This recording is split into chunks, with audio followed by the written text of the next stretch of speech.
সংখ্যালঘু ছাত্ৰ ইউনিয়ন নামটো বিলাসীপাৰা জিলা সমিতিৰ অন্তৰ্গত বিলাসীপাৰা গান্ধী চকত আমি চন্দ্ৰমোহন পাটোৱাৰী বনমন্ত্ৰী প্ৰতিমন্ত্ৰী দা পুতলিকে দা কৰিলোঁ কিয়নো যোৱা দুদিন আগত নগাঁও লাওখোৱাত জলিলুদ্দিন আৰু সমীৰুদ্দিন একে ঘৰৰে দুই ভাতৃক বন বিভাগৰ দ্বাৰাই নিৰ্বিচাৰে গুলীয়াই হত্যা কৰিছে। আমি দেখিবলৈ পাইছোঁ যে এই অসম চৰকাৰৰ নেতৃত্বাধীনে গৃহ বিভাগে বন বিভাগীয় পুলিচ প্ৰশাসনক এৰি থৈ দিছে নেকি মুছলমান মানুহক দেখিলে গুলীয়াই হত্যা কৰিব লাগে বুলি। অসমৰ আপুৰুগীয়া সম্পদ গড় যি গড়ক সংৰক্ষিত কৰিব নোৱাৰা চৰকাৰে অসমৰ সংখ্যালঘু মুছলমানক দেখিলেই শূন্য দূৰত্বৰ পৰা গুলীয়াই হত্যা কৰে।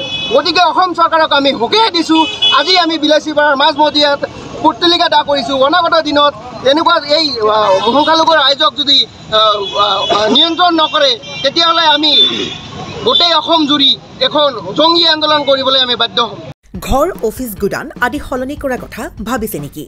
পিছে সলনি কৰিব হয় সকলো বস্তু এঠাইৰ পৰা আন ঠাইলৈ সহজে নিয়াটো জানো সম্ভৱ?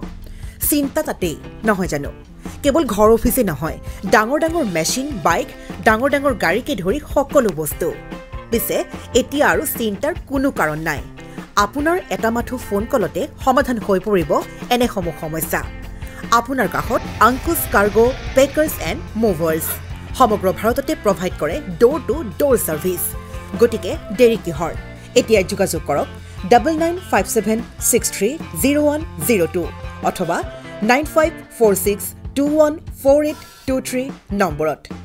লগতে ঠিকনা ফটাহিল আমবাৰী নিয়েৰ অনাথ আশ্ৰম আমবাৰী থানা গুৱাহাটী।